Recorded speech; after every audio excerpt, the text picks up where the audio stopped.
In your face, all over the place. We're online 24/7. 24/7. You're listening to the hottest internet station. A very good evening to you and welcome. Thank you so much for joining us on the news tonight. You are listening to Breeze FM, a Galaxy Media Networks radio station. This is 106.1.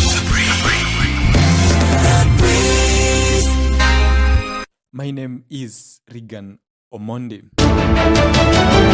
Now, on our discussion tonight, we shall be discussing on an issue of great concern, the FA Cup finals played between Manchester United and Manchester City, and our guest, who also happens to be a former professional footballer and esteemed football analyst, Mr. Wycliffe Odhiambo, is ready to help us understand more on the game outcome. Please stay tuned and you can send in your comments, keeping the conversation lively on our social media platforms as well as on our SMS line, which is 11122. Now, on our stories making headlines tonight. The government announces new half-term dates for schools. Suspected thugs beaten up to a pulp while trailing a man from bank in Kitengela. Israel says it has taken control of strategic corridor along Gaza's border with Egypt. The Kenya Development Corporation, KDC, to get 500 million Kenyan shillings World Bank grant. Teenagers Garnacho and Maino make history in a 2-1 win as the Red Devils book a spot in Europa League. This is Breeze FM frequency 106.1, a Galaxy Media Networks radio station. This is 106.1. In national news, the Ministry of Education has revised the half-term dates for term 2 to compensate for the learning period that was lost when the schools were forced to remain closed due to the flooding crisis. Following the changes communicated by Education Principal Secretary Dr. Belio Kipsang on Wednesday, learners in pre-primary and secondary schools will break for half-term from 26th to 28th June 2024. The initial half-term date had been set to run from 20th to 28th June this year. The changes may require adjustments on planned activities and schedules. Schools were initially set for reopening on April 29, 2024, but due to heavy rains witnessed at the time, the date was postponed to 6th May and later to 13th May after weather forecast showed improved weather conditions conducive for school reopening. This is 106.1. Now, let us shift our focus to local news. 2 suspected thieves were on Monday beaten and left for dead after they were caught trying to break into a car in Kitengela. According to residents, the 2 suspects had trailed a businessman who had reportedly withdrawn money at a bank in Thika, discreetly following him down to Kitengela with intentions to rob him. Attempts to break into the car was, however, foiled after a hawk-eyed female security guard manning the restaurant noticed the suspects and shouted at the top of her voice, alerting members of the public.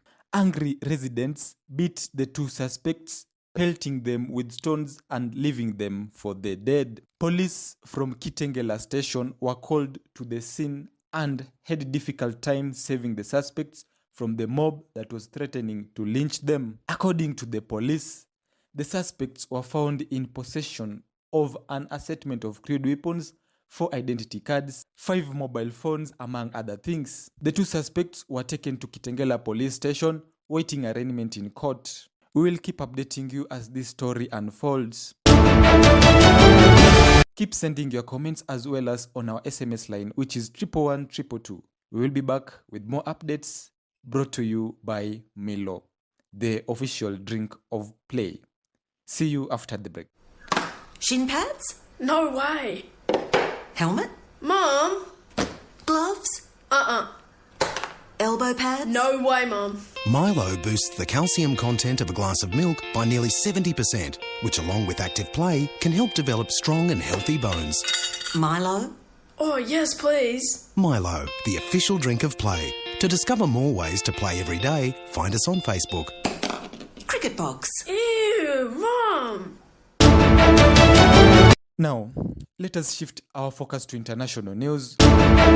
Israel says it has taken control of the strategic corridor along Gaza's border with Egypt. This is as the Israel military report indicates. The capture of the area known as Philadelphia Corridor signals that Israel has deepened its offensive in southern Gaza, even as calls for restraints have rung out surrounding recent civilian deaths. The narrow corridor, about 100 meters wide in parts, runs the 14-kilometer length of the Gaza side of the border with Egypt and includes the Rafah crossing into Egypt. Earlier Wednesday, a top Israeli official said that Israel's war with Hamas is likely to last through the end of the year.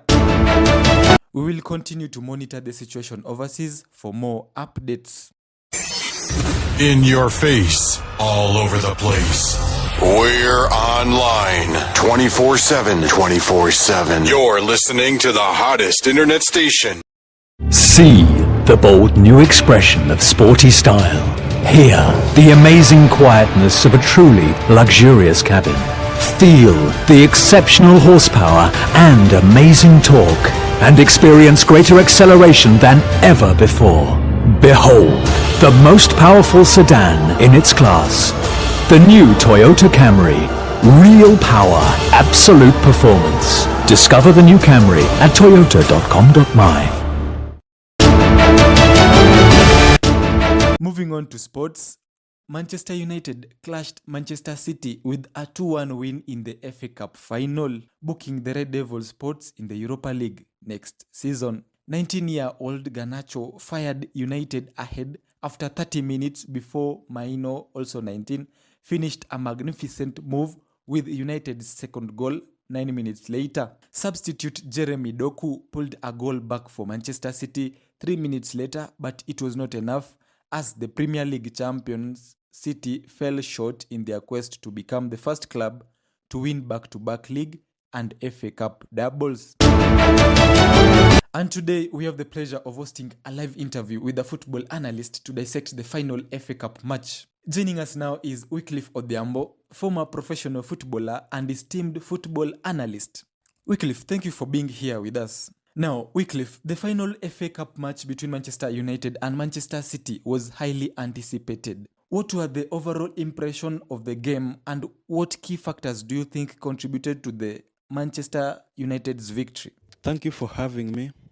The final was indeed an intense and thrilling match. Manchester United's victory can be attributed to their dominance in midfield, with players like, for example, Bruno Fernandes controlling the tempo of the game and creating scoring opportunities. Additionally, their defensive solidity and ability to capitalize on set pieces played a significant role in securing the win.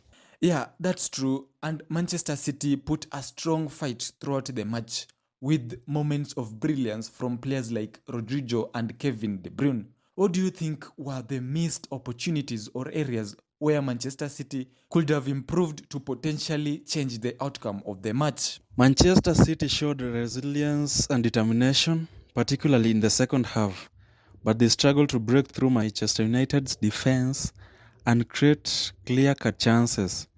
Improving their efficiency in the final third and tightening up defensively could have made a difference in the outcome of the match. So, tactical decisions often play a crucial role in matches of this magnitude. Were there any tactical nuances or strategic adjustments made by either team that stood to you during the game? Both managers made tactical adjustments through the match to gain an edge over their opponents. Manchester United's ability to exploit the wide area and overload the midfield allowed them to control possessions and dictate the tempo of the game.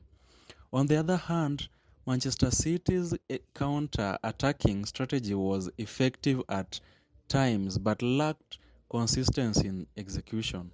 Looking ahead, how do you think this victory will impact Manchester United's momentum and confidence as they approach the future competitions, including the Premier League and Champions League? Winning the FA Cup will undoubtedly boost Manchester United's confidence and momentum as they enter the final stage of the season. It reaffirms their status as one of the top contenders in domestic and European competition, and they will be looking to carry this momentum forward as they pursue success on multiple fronts. Thank you, Wycliffe, for providing us with your expert analysis insights into the final FA Cup match. Your perspective has added depth to our understanding of the game, and we look forward to hearing more from you in the future. Thank you also for hosting me in the process. This is 106.1. Keep on tweeting and sending your comments to 11122. We'll be back after the break with more comprehensive business news. Brought to you by Coca-Cola. Hey, Thirst, can I try out a few Coke Summer sound effects on you? Yes. Cool. You okay with this? Yes. And this? Yes. And what about this?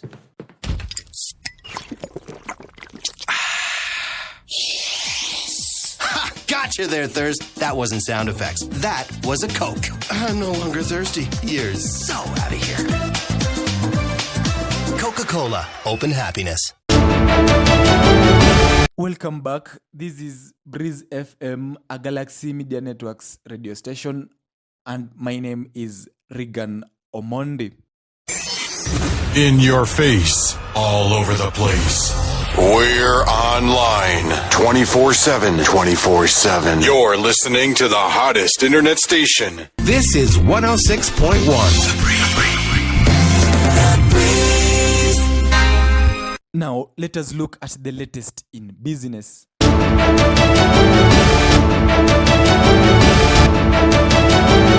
The Kenya Development Corporation, KDC, has raised a grant of 500 million Kenyan shillings from the World Bank to bolster its lending to firms managing climate-related shocks. KDC is a state-owned development finance institution which was established in November 2020 by merging the operations of the Industrial and Commercial Development Corporation, ICDC, Tourism Finance Corporation, TFC, and IDB Capital Limited. The KDC chairperson had this to say. My name is Nora Ratemo, Director General, Kenya Development Corporation. So SEFA, which is access to finance for economic recovery, will be implemented by KDC. It is a $42 million facility, 42 million euro facility. This will be extended through financial intermediaries through a wholesale product. Today in the room we had various financial intermediaries, which are the SACCOs, the microfinance institutions that are regulated, and Tier 3 banks. So we shall be extending these facilities based on the liquidity gap that these various institutions have, so that then they can lend to the MSMEs. This is 106.1. This is 106.1. On weather, meteorological departments have issued reports on high average daytime maximum temperatures of more than 30 degrees Celsius to be experienced in some parts of the coast, northeastern and northwestern Kenya. That is the end of our news. Until next time. This is 106.1. This is 106.1.